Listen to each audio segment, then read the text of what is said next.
live in a dream. Napabili ako ng isa pang paleta. Favorite ko ito dalawa. Kami pa lang. I feel like it's worth sharing. I live in a dream. But this is quite different because this haul is not mine. This is yours.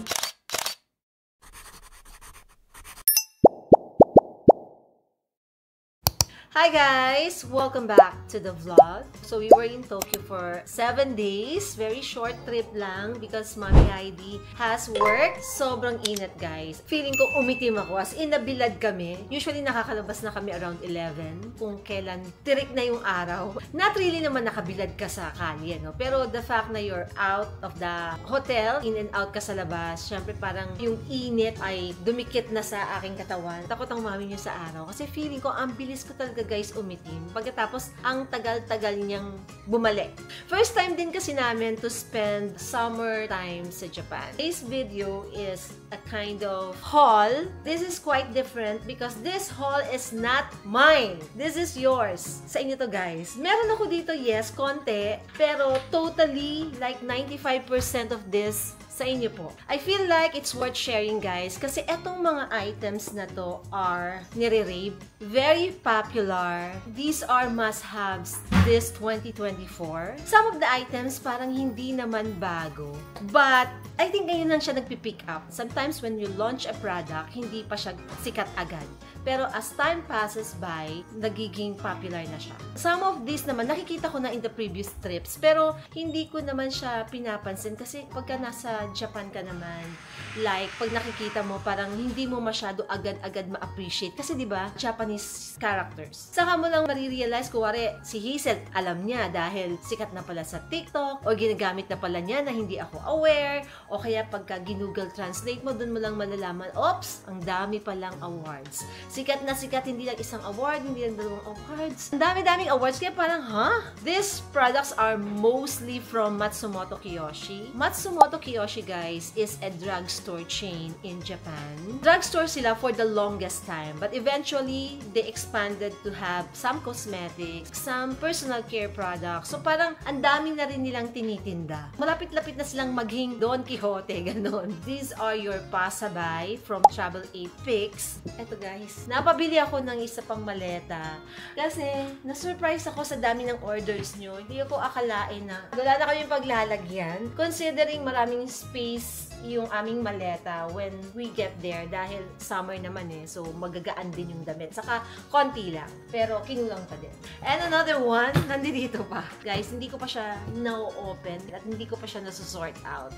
Nakakatuwa kasi guys na si Hazel taga maalam. Pero may mga pagkakataon din galing sa inyo, kaya namin nalaman. Ay, okay pala to, ganyan, sikat pala to pag na-research na namin. And then, happens to be, meron na kaming nakilalang Japanese, naging close na agad, and marami siyang nareko na, wow, nung chinek namin, ang gaganda. Gusto ko lang i-share sa inyo talaga itong mga good finds natin sa Japan ngayon taon. So, disclaimer lang, itong mga items na to, binili on a different timing. So, pwede, may item dito sa plastic na to, na meron din dito, meron din dito, na meron din doon. So, medyo tedious yung process ng pasabay. Pero, natututo ako, nag-e-enjoy ako, nalilibang ako. So, go, di ba? Pag masaya ka sa ginagawa mo, then okay yan.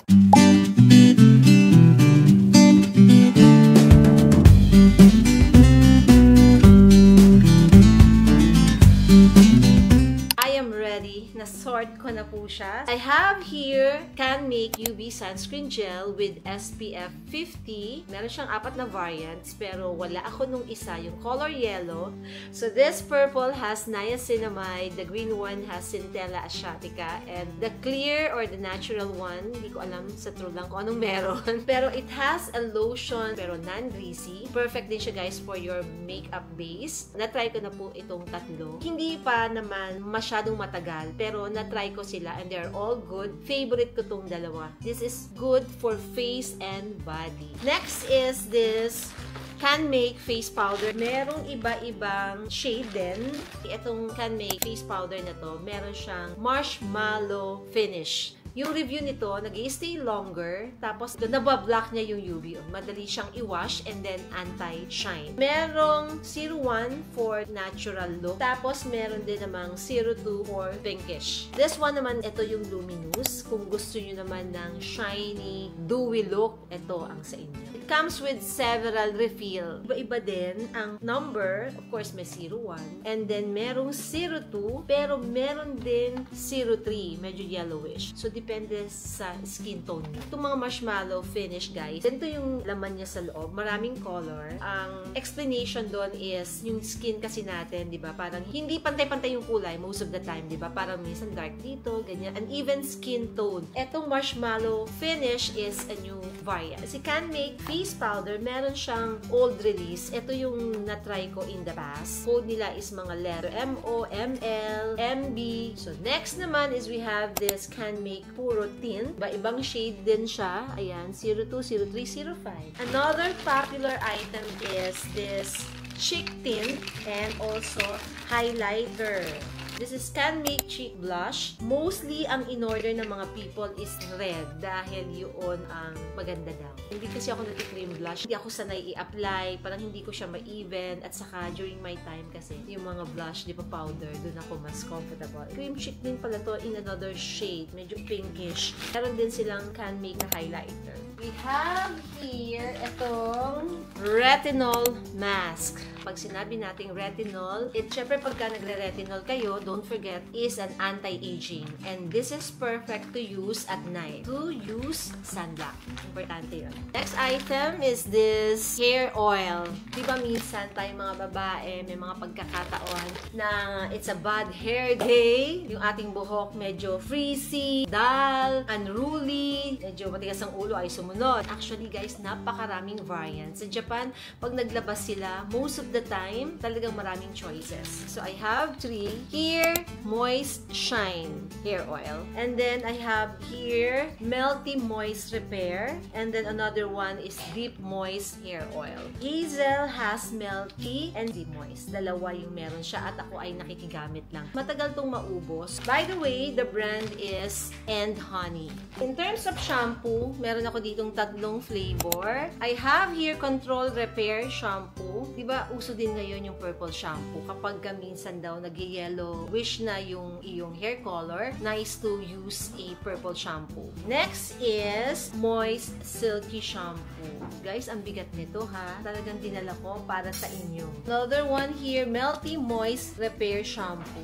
We have naman treatment or conditioner. Katurno nung ating purple na shampoo and then katurno nung ating yellow na shampoo. And then, meron silang mga refill. Kagandahan sa Japan, guys, gumagawa sila ng refill. At least, di ba, parang makakasave ka ng cost dun sa lalagyanan. Kasi maganda yung lalagyanan eh. Hindi mo naman need itapon agad-agad. Probably, you can use this like 2 to 3 times na refill bago mo siya itapon, di ba? Another And Honey. Ito naman ay, di ba pagka minsan meron tayong mga baby hair na tumataas-taas, gusto nating itim, ayaw natin na may gulo. Parang it's a hair stick. Pagkakaiba niya, regular hold and then super hold. Ito naman guys is not so new. I've seen this a lot of times. 5 years ko na itong nakikita sa Japan. So this is collagen na powder. Meron din ditong another form of collagen, pero this one naman in tablet.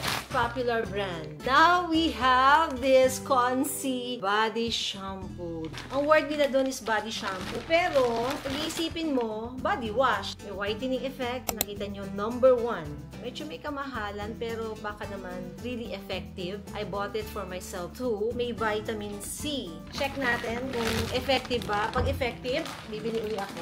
We have here another Consi. They call it naman CC cream, pero this is a body lotion. Body lotion na hindi nakalagay sa container. Parang nasa pouch.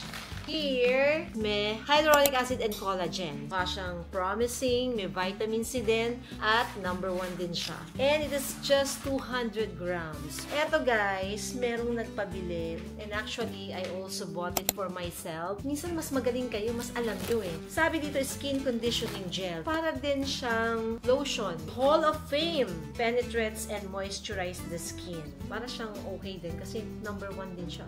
merong nagpasabay ng tier. Ito matagal ko na itong nakikita. At medyo pricey din siya. It says here guys, 72 hours daw nag-i-stay yung foundation. Dalawang shade to, ivory and then sand. Ito guys, very promising. May kwento to. Pag nasa Japan ka, pasok ka lang sa mga drugstore, ikot-ikot, tingin-tingin. Merong rack to, yung mga babae kumukuha na lang. Hindi sila tumitingin. Meaning to say, alam na nila yung product. Probably nagamit na nila and they are convinced that the product is working well. So ako naman, na-observe ko lang bakit lahat sila kumukuha. Aba, nakikuha din ako. Tapos sabi ko, try lang, wala namang mawawala. This is vitamin C, tapos meron din siyang number 1. May award din siya. So it says here, Pore Care Serum. Vitamin C serum siya guys. Meron ding another popular na sponge. Sabi dito, Soufflé Kiss Puff. This is Savon. Savon with a V. I think this is cologne eh. Hindi naman siya perfume. Uso daw pala yung ganitong scent ngayon. Yung parang amoy malinis, amoy bagong laba ka, amoy laundry. Alam niyo yung pagka nagpalaba kayo, tapos nagpunta kayo sa laundry shop, ganun ang amoy niya. So, there's 2 variant. Itong orange and then itong green. Last but not the least, body mist. Medyo cologne na style, no?